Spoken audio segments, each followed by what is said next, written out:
4 PM news network में दोस्तों आपका स्वागत है। मैं हूं आपके साथ राशि ज़हीर। जो बात भारत सुनने के लिए तरस रहा था वो बात जो है अमेरिका के मुंह से निकली तो ज़रूर, लेकिन वो भारत और मोदी के लिए नहीं निकली, इसराइल के लिए निकली है। कांग्रेस भी भड़क गई है। बात यह है कि वहाँ के जो राष्ट्रपति हैं, उपराष्ट्रपति JD वेंस, उन्होंने इसराइल को यानी कि नेतन्याहू को ये कहते हुए तंज किया कि आपका कोई एलाई नहीं है सिवाय अमेरिका के। नेतन्याहू ने इसका जवाब दिया और उसके बाद नेतन्याहू ने कहा कि मेरे साथ तो भारत है, और इसमें भी कोई दो राय नहीं कि 140 करोड़ लोगों का देश भारत जिसकी तरफ हो जाता है, अक्सर बेशतर उसको एक ताकत तो मिल ही जाती है। ये बात अलग है कि नेतन्याहू के जो फैंस हैं वो ज़्यादातर फेसबुक पर हो या इंस्टाग्राम हो, वो गाज़ा पर खुश होते हुए नेतन्याहू के साथ नज़र आए हैं।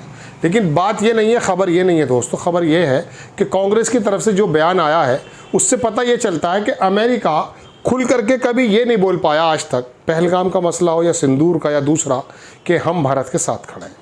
लेकिन वो इसराइल के लिए बोल रहा है और इसराइल ने कहा कि नहीं, मैं अलग थलग नहीं हूँ, मेरे साथ तो भारत खड़ा है। मैं आपको दिखाता हूँ दोस्तों कि JD वेंस ने कहा कि इसराइल को यानी कि नेतन्याहू को समझना चाहिए कि अमेरिका जैसा एलाई उनके साथ है। जब दुनिया में इसराइल अलग थलग हो गया तो कहीं उसके साथ रहने के लिए अगर किसी दो देशों का नाम होगा तो उसमें एक भारत और एक अमेरिका है। लेकिन बहरहाल ये अमेरिका इसराइल के लिए तो बोला, भारत के लिए कभी नहीं बोला। भड़कना जायज़ था कांग्रेस का।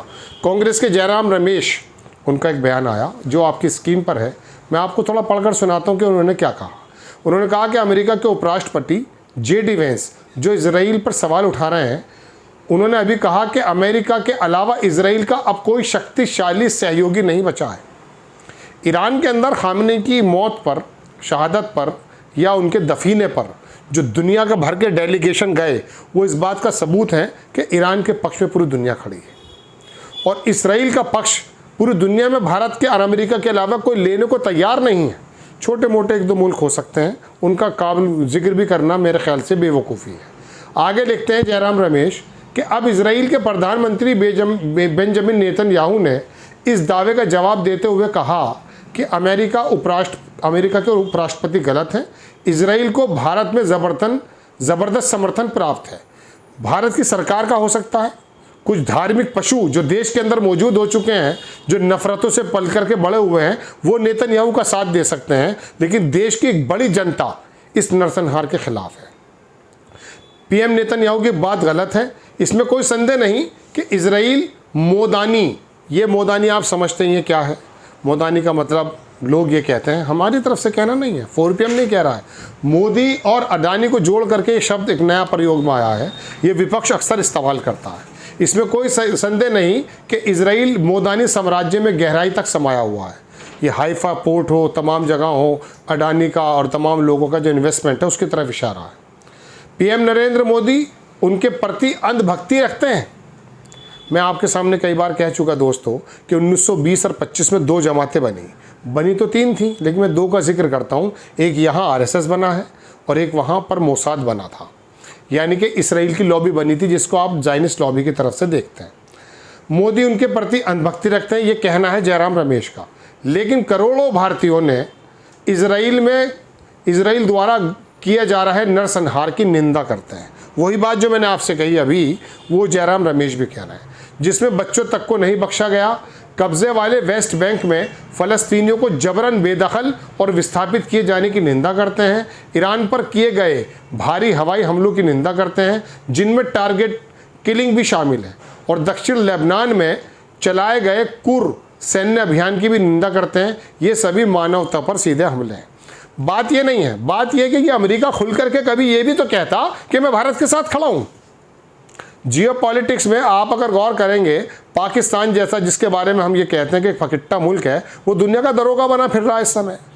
मिडिल ईस्ट हो, मध्य एशिया हो, दूसरे जगह हो, वहाँ पर वो मध्यस्थता कर रहा है, और हमारा नाम कहाँ पर है? क्या आप बताइए कि अभी अफ़गानिस्तान से भारत निकला, हमारी उसके अंदर भारत से अफ़गानिस्तान से अमेरिका निकला, क्या भारत का उसमें कोई रोल था?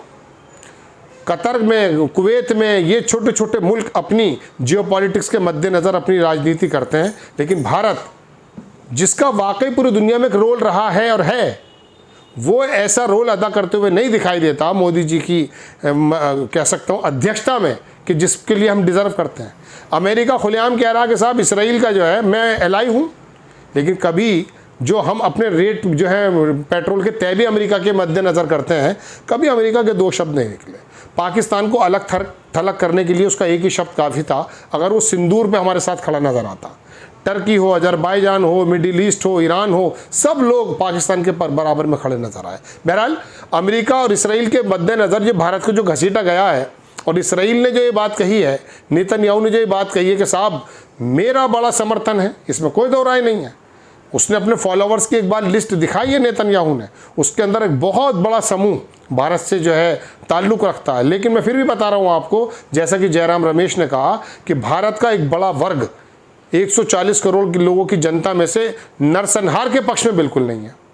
ये भारत की खूबसूरती है। लेकिन अमेरिका का दोगला रवैया आप देख सकते हैं, पाकिस्तान के पक्ष में खड़ा हो जाता है, आकर के इसराइल के पक्ष में खड़ा हो जाता है, लेकिन जब हमारे पहलगाम पर आकर के हमले होते हैं, खुल करके वो हमारे साथ खड़ा नहीं होता।